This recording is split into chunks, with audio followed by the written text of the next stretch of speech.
تو آج کی جو میری گفتگو ہے وہ اقبال کے ایک شعر سے جڑتی ہے، اور وہ شعر یہیں لکھا ہوا، اوپر لکھا ہوا، دیکھیں گے تو کونے پہ شعر لکھا ہوا۔ زمانے طالب علمی میں میری جو کہہ لیجیے ایک فکری ایک انکلینیشن اور فکری محبت جو تھی وہ اقبال کے سے بن گئی، اور اقبال سے یہ محبت چلتے چلتے آج تک قائم دائم ہے، اور میں اسے اپنا بہت بڑا فکری اثاثہ سمجھتا ہوں کہ میرے افکار میں، میری سوچ میں جہاں مجھے بلے شاہ نے بھی متاثر کیا، جہاں میاں محمد بخش صاحب نے مجھے بہت متاثر کیا، جہاں سلطان بہو صاحب کے اشعار بھی میرے لیے ایک بہت بڑا سرمایہ ہے، وہاں اقبال میرے لیے ایک مرشد سے کم نہیں ہے۔ اس کی فکر، اس کی سوچ میرے لیے ہمیشہ میری رہبر رہی، میری رہنما رہی۔ ہمارے ہاں ایک بہت بڑا المیہ یہ ہے کہ شاعر ہمارا ہے، شاعر مشرق، اور ہمیں اپنے شاعر مشرق کی شاعری نہیں آتی۔ اگر شاعری آتی ہے ہم تقریروں میں کوٹ کر لیتے، معنی اور مفہوم سے واقف کوئی نہیں۔ اقبال کے پاس ایک صاحب آئے، انہوں نے آ کے کہا کہ آپ کا کوئی شعر ایسے رکھا، اور کہا مجھے سمجھ نہیں آیا۔ اس میں کلندر کا ورڈ تھا، اس میں بھی کلندر کا ورڈ، اس شعر میں بھی کلندر کا ورڈ۔ تو اقبال سے کہا کہ مجھے یہ شعر سمجھ نہیں آیا۔ اقبال نے کہا یہ شعر سمجھنے کے لیے کم از کم آدھا کلندر ہونا پڑتا ہے، اس کے بغیر یہ شعر سمجھ نہیں آتا۔ یعنی آپ آدھا کلندر ہوئے بغیر کسی کلندر کی بات کو نہیں سمجھ سکتے۔ چور چور کو پہچان جاتا ہے، نمازی نمازی کو پہچان جاتا ہے، شراب پینے والا شراب پینے والے کو پہچان جاتا ہے، اسموکر کے ہاتھ کا لیٹر ماچس بتا دیتی ہے، اس کی انگلیاں بتا دیتی ہیں اسموکر، کتابوں سے عشق کرنے والے کی ادا بتا دیتی ہے کتاب سے عشق کرنے والا۔ ایون کہ میں کہتا ہوں گناہ گار کا چہرہ اور انداز متلاشی ہوتا ہے گناہ کا، حیا والے کی نگاہ بتا دیتی ہے وہ حیا والا۔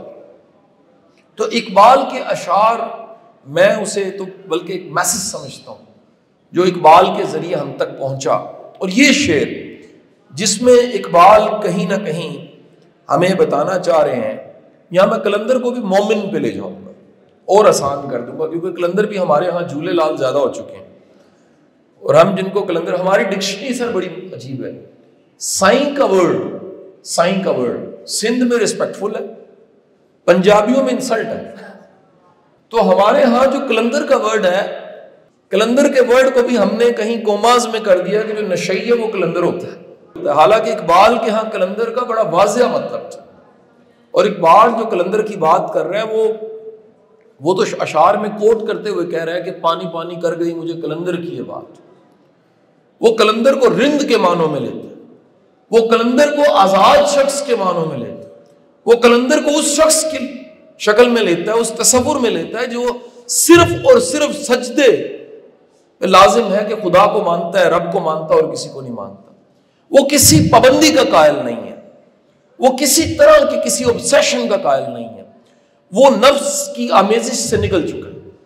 اس پہ وہ جو نیڈ اور گریڈ کا فلسفہ ہے اور میسلو کی ہیرارکی اس کی پیک لاگو ہو چکی ہے۔ وہ سیلف ایکچولائزیشن کے اس مقام پہ ہے کہ جہاں پر ضرورت، خواہش، تمنا، لالچ، ہوس، کینہ، بغض، یہ سب چیزیں پیچھے رہ گئی ہیں، اور وہ اس سے اوپر جا کے ایلیٹ ہو چکا ہے۔ اور ایلیٹ ہونے کے بعد وہ اتنا رند ہو چکا ہے، اتنا آزاد ہو چکا ہے کہ اقبال کہتا ہے کہ جو کلندر ہے، مومن ہے، وہ دن رات کا حساب کرنے والا ہے، دن رات اس کو نہیں چلاتے۔ وہ اس مقام پہ پہنچ جاتا ہے کہ رات کیا ہے دن کیا ہے یہ میٹر نہیں کرتا۔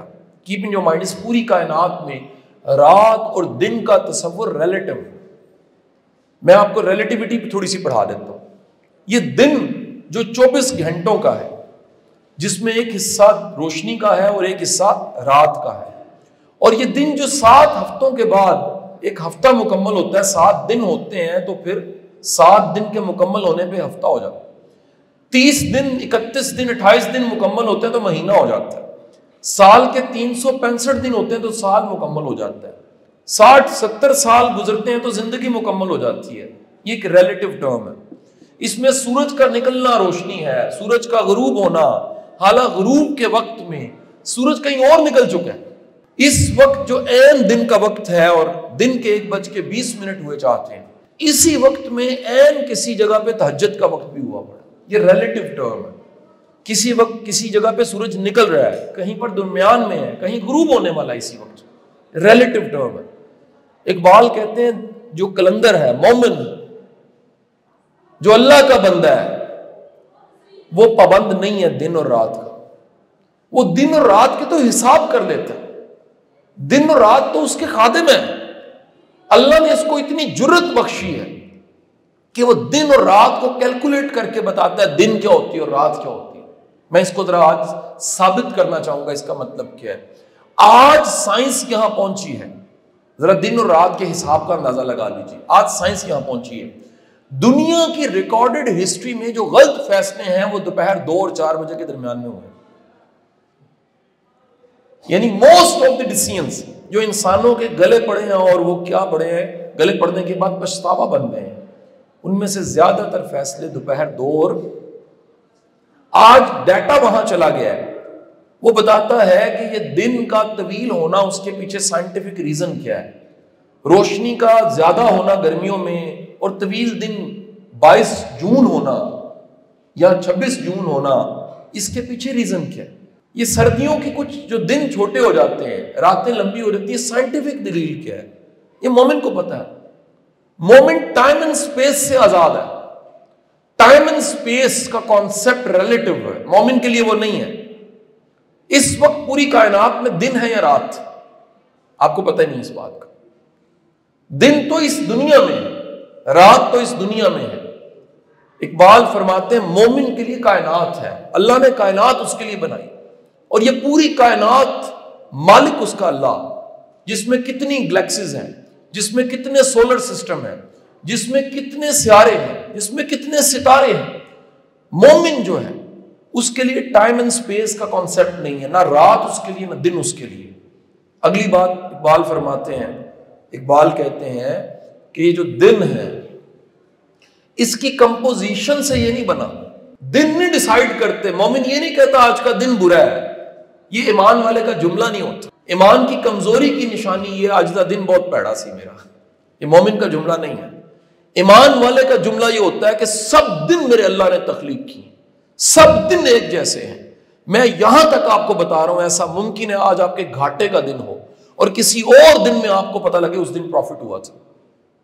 ایسا ممکن ہے کہ آج آپ کہہ رہے ہو میرا نفع ہو گیا ہے، اور اسی دن کو یاد کرتے کسی اور دن آپ کہہ رہے ہو میرا نقصان اس دن ہوا تھا۔ این ممکن ہے آج کے دن آپ کہہ رہے ہو میری گڈ لک ہے، فلانا مجھے مل گیا، اور این ممکن ہے کہ چند عرصہ، کچھ ہی عرصہ کے بعد آپ کہیں اس دن وہ گلے پڑ گیا تھا۔ این ممکن ہے جس کو آپ بڑا بہترین مان رہے ہیں، قرآن کے الفاظ میں اللہ فرماتے ہیں کہ جس کو تم پسندیدہ سمجھ رہے ہو این ممکن ہے نقصان دہ۔ یہ سب چیزیں ریلیٹو، کوئی چیز پرماننٹ نہیں ہے۔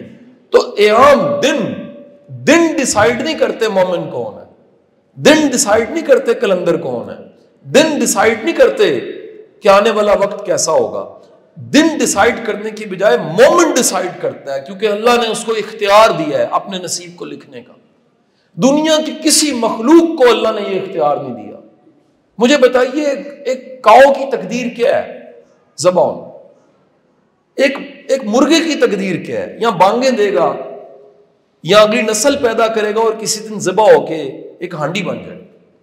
مومن کا نصیب ایسے نہیں، مومن ڈیسائیڈ کرتا ہے۔ اسی لیے ورائٹی کیا ہے، کوئی انسان عیدی بنتا ہے، کوئی اقبال بنتا ہے، کوئی جناح بنتا ہے، کوئی اشفاق صاحب بنتا ہے، کوئی بلے شاہ بنتا ہے، کوئی ایڈیسن بن جاتا ہے، کوئی ہیمنگ وے بن جاتا ہے، کوئی پروفیسر ہے، کوئی ٹیچر ہے، کوئی پولیس میں ہے، کوئی پڑھا رہا ہے۔ یہ جو ورائٹی ہے انسانوں کی کیوں ہے؟ اللہ نے واحد مخلوق ہے انسان جس کو 2 نصیب دی ہیں۔ کتنے نصیب؟ نصیب کے 2 حصے دی ہیں۔ ایک وہ نصیب ہے جو فکس ہے، اسے علماء نے کہا ہے تقدیر جامد، اور دوسرا کمال یہ کیا کہ اسے تقدیر معلق دے دی، ویریبل لک۔ دنیا کی سب مخلوقات کی صرف ایک تقدیر ہے، وہ تقدیر کیا ہے؟ تقدیر جامد۔ وہ پیدا ہوتے ہیں، جوان ہوتے ہیں، بچے پیدا کرتے ہیں اور پھر مر جاتے ہیں۔ انسان کے ساتھ ایسے نہیں، یہ پیدا ہوتا ہے، یہ گرومڈ ہوتا ہے، اس کے لیے ادارے ہیں، اس کے لیے اسکول ہے، اس کے لیے کالج ہے، اس کے لیے یونیورسٹی ہے، اس کے لیے ٹریننگ کے ادارے ہیں۔ ایون کہ یہ سی ایس ایس کر دے اگر تو اس کے مڈ کیریئر کورس آ جاتے ہیں، اس کے ایس ایم سیز آتے ہیں۔ یہ فوج میں چلا جائے یہ کاکول سے شروع کرتا ہے، یہ اسکول آف انفنٹری پہنچتا ہے، یہ اسٹاف کالج پہنچتا ہے، یہ NDU میں جاتا ہے، یہ پھر اس کے بعد باہر پڑھنے جاتا ہے، یہ جج بن جائے اس کی پھر گرومنگ ہوتی ہے، یہ ٹیچر بن جائے ایک SSS آتا ہے، وہ QAD چلا جاتا ہے، وہ اور سینئر ہو جاتا ہے، اس کی پھر ٹریننگ ہوتی ہے، ایک لیکچرار بھرتی ہوتا ہے، پنجاب ہائر ایجوکیشن کمیشن کہتا ہے ٹریننگ، باہر سے اسکالرشپ ملتی ہے، وہ باہر پڑھنے چلا جاتا ہے۔ یہ واحد مخلوق ہے انسان جو اپنی سوچ بدلے، ترتیب لکھ لیجئے گا، سوچ بدلے، نظریہ بدلے، عادت بدلے، سٹینڈرڈ بدلے، انسپریشن بدلے تو اس کی تقدیر بدل جاتی ہے۔ یہی وجہ تلوار اٹھا کے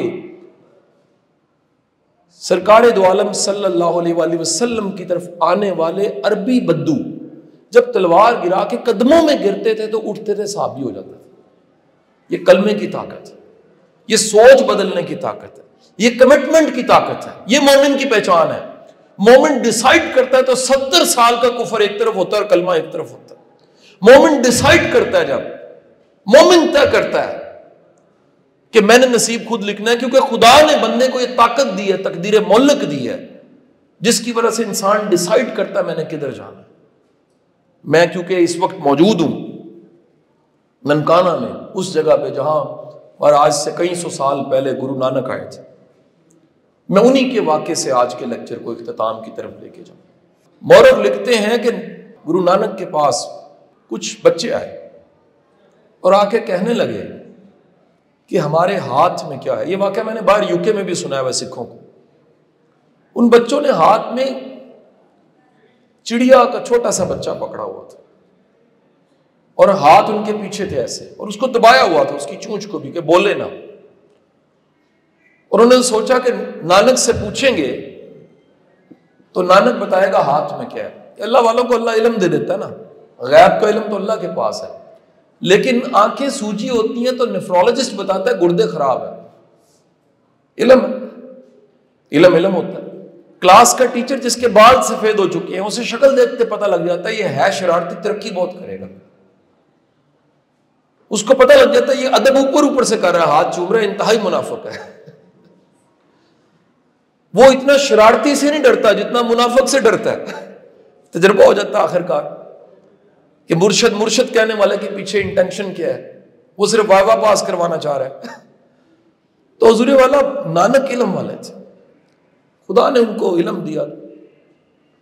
تو بچے آ کے کھڑے ہو گئے اور ایک بچے نے ایسے ہاتھ پیچھے کیا ہوا اور کہا کہ نانک پہلا سوال تو یہ تھا۔ اب ان کی چالاکی یہ تھی، پہلا سوال یہ تھا ہمارے ہاتھ میں کیا ہے، تو اگر بتا دیں گے چڑیا ہے تو پھر اگلا سوال کریں گے مردہ ہے کہ زندہ۔ اگر کہیں گے زندہ تو ہم پیچھے سے ہی دبائیں گے، مر جائے گی، اور اگر کہیں گے مردہ ہاتھ چھوڑیں گے اڑے گی، کہ ہم کہیں گے زندہ۔ تو نانک کا علم یہاں شاید رہ جائے گا، ان کا خیال یہ تھا۔ نانک پھر نانک تھا، ایسے ہی گرو نانک تو نہیں ہوگا۔ تو نانک نے بچوں کو دیکھا، مسکراتی آنکھوں کے ساتھ بچوں نے سوال کیا کہ ہمارے ہاتھ میں کیا ہے، تو نانک نے کہا چڑیا۔ میں کہا جی مردہ یا زندہ؟ تو انہوں نے کاٹا اور ایک بات کہی جو کہ اس شعر کی تشریح ہے۔ نانک نے کہا یہ چڑیا تمہارا مستقبل ہے، چاہو تو بچا لو، چاہو تو مار دو، تمہارے ہاتھ میں ہے، آج کا دن تمہارے ہاتھ میں ہے، تم سب ننکانہ والوں کے پاس آج ڈیسائیڈ کرو کل کیا ہونا ہے۔ اللہ نے اختیار تمہیں دیا ہے، دنوں کو، ہفتوں کو، مہینوں کو، سالوں کو ڈیسائیڈ نہ کرنے دو آنے والا وقت کیسا۔ حالات کو اجازت نہ دو، حالات تو سب کے ایک جیسے ہی ہوتے ہیں۔ میں بھی ایک غریب گھر میں پیدا ہوں، میں بھی ٹیوشنیں پڑھاتا رہا، میں بھی ایک اسٹینوگرافر کا بیٹا ہوں، حالات تو ملتے جلتے ہوتے ہیں۔ حالات سے زیادہ امپورٹنٹ ہے جو حالات آپ کو ملے ہیں اس پہ آپ کا رد عمل کیا ہے۔ اس لیے پچھلی پوری صدی کا جم رونز کا سب سے بڑا جملہ میں کوٹ کر کے اپنے لیکچر کو ختم کر دوں گا۔ جم رونز کہتا ہے انسان دنیا کی واحد مخلوق ہے جس کے ساتھ ہونے والا واقعہ نہیں بتاتا آنے والے دن کیسے، بلکہ اس واقعے پہ رد عمل بتاتا ہے کہ آنے والے دن کیسے۔ میری دعا ہے اللہ ننکانہ کو آباد شاد رکھے، اللہ آپ سب کو ایک شاندار مستقبل دے۔